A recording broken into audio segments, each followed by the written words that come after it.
Tables may be the foundation of your database, but you need something to hold them up. Columns.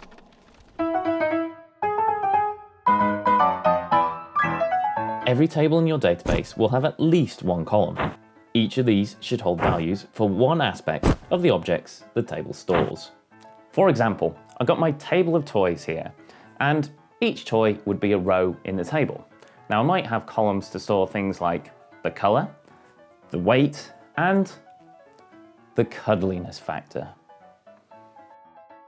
When you're creating columns, there's two things you need to decide: what to call them and their type. When naming columns, call them something meaningful. For example, I could call these Jeff and Bob, but that doesn't tell me what information they hold.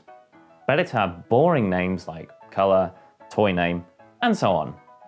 Otherwise, it just gets confusing. Far more important is to choose the correct type for your columns. Get this wrong, and not only will your tables look silly, you'll never be invited back to Architects Club. But most importantly, your tables just won't stand over time. Wrong data types can lead to all sorts of unexpected errors and performance problems. So let's look at common data types and when you'd use them. Numeric columns store things which are, well, numbers. For example, the price of a toy, its size, weight, and so on.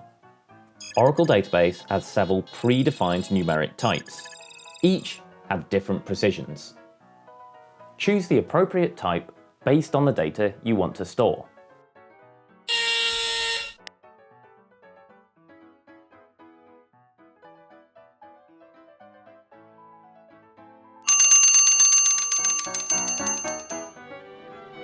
No, not this kind of date. Calendar dates. These store when something happened or is planned to happen.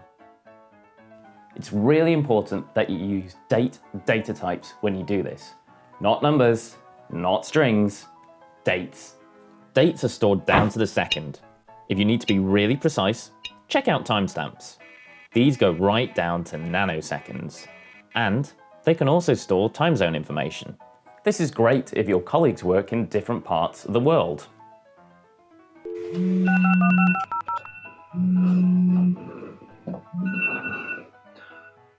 It's 1 in the morning.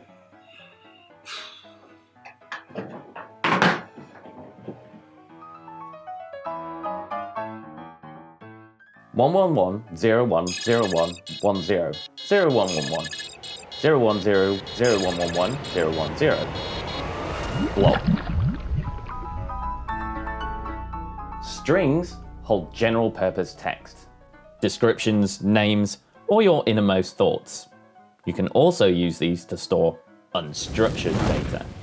The primary data type for these is varchar 2, but if you're storing huge amounts of text, use a clob. That was a quick rundown of the main data types available in Oracle Database. There are other, more specialized data types available too. For more information on those, or any of the other stuff we've discussed so far, take a look at the links down in the description. But remember, choosing the correct data type is one of the most important decisions you can make when building a table. Get this wrong, and you could be regretting it for years. So now you know how to create columns and tables, but that still leaves an important decision.